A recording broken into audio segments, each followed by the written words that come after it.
Welcome to The Explainer. Today we're diving into some truly fascinating source material that suggests a whole new way to look at the world around us.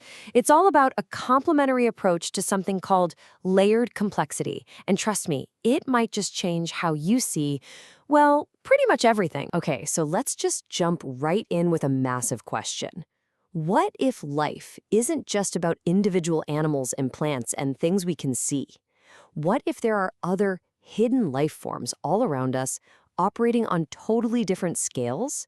Stick with me here, because this explainer is going to unpack that exact idea. To get there, though, we first need to set the stage.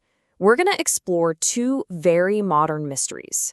Now, on the surface, they seem completely unrelated, but as you'll see, a single powerful idea might just be the key that unlocks them both. So, mystery number one comes from biology. I'm sure most of you have heard of the selfish gene concept. It was a revolutionary idea, for sure. But if you look at it from a complex systems point of view, you have to ask, are genes, these tiny building blocks, really selfish all on their own? Does that even make sense? The source material has a fantastic analogy for this.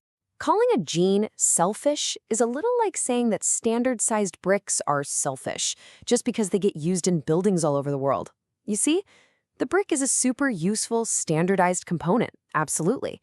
But calling it selfish totally misses the bigger picture, the architectural plan, the system itself. And here is our second mystery, one that I think we all feel every single day. Why has everything online, our whole information world, become so tribal and combative? You know, these culture wars. Is this just how people are? Or could there be something else going on? Something competing for our attention? Well, the clue to solving both of these mysteries actually comes from a really unexpected place. We're not looking at biology or sociology. We're looking at the world of physics. And the key concept we need to get our heads around is called broken symmetry. It sounds complicated, but it's not. Basically, it's what happens when a system that was totally uniform, the same everywhere, like a still pool of water, suddenly develops distinct regions or patterns.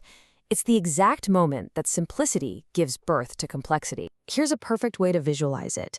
On the left, you've got an amorphous material. It's isotropic, the same in every direction. It's that calm pool of water. But when its symmetry breaks, boom, you get a crystal, like you see on the right. It's not uniform anymore. It has these clear edges and faces and directions. A whole new, more complex order has just appeared out of nowhere. So here's the crucial point, the main takeaway from all that physics. Complexity happens when a boundary gets formed. It's this simple but incredibly profound act of creating a line between an inside and an outside that lets totally new, more complex things come into being. Okay, so we have our clue from physics. Boundaries are what create complexity. Now let's take that idea and see how it reveals this incredible new picture of life's hidden layers. This is where it gets really interesting. This right here is the core framework. So think about it.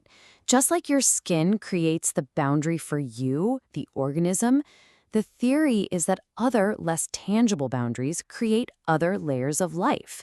Your skin separates you from the world, but then kinship and family ties, they create a boundary for what we can call a gene pool. And shared culture, shared beliefs, well, that forms the boundary of an idea pool. And this leads us to a pretty mind-blowing conclusion.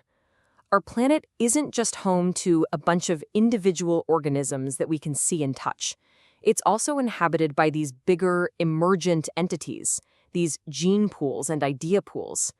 And each one behaves like its own distinct life form, with its own drive to survive and replicate. Okay, so now that we have this amazing new way of looking at things, these three interacting layers of life, let's go back and see if we can finally solve those two mysteries we started with. And here it is, the solution to that selfish gene puzzle.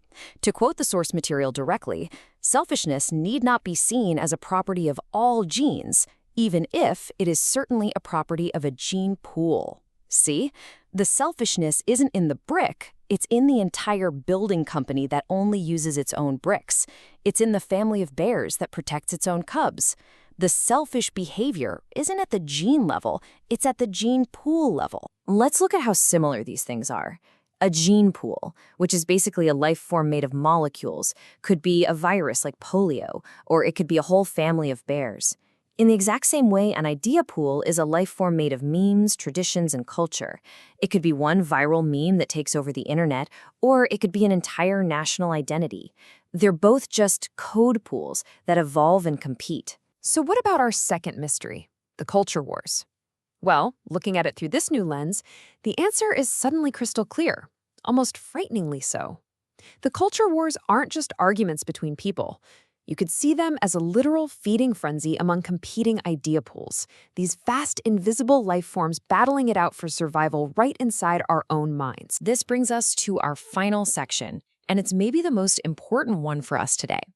We're going to apply these ideas to our digital lives in what we can think of as the new information war. So, in the 21st century, how do these idea pools, these life forms made of ideas, stay alive and make copies of themselves?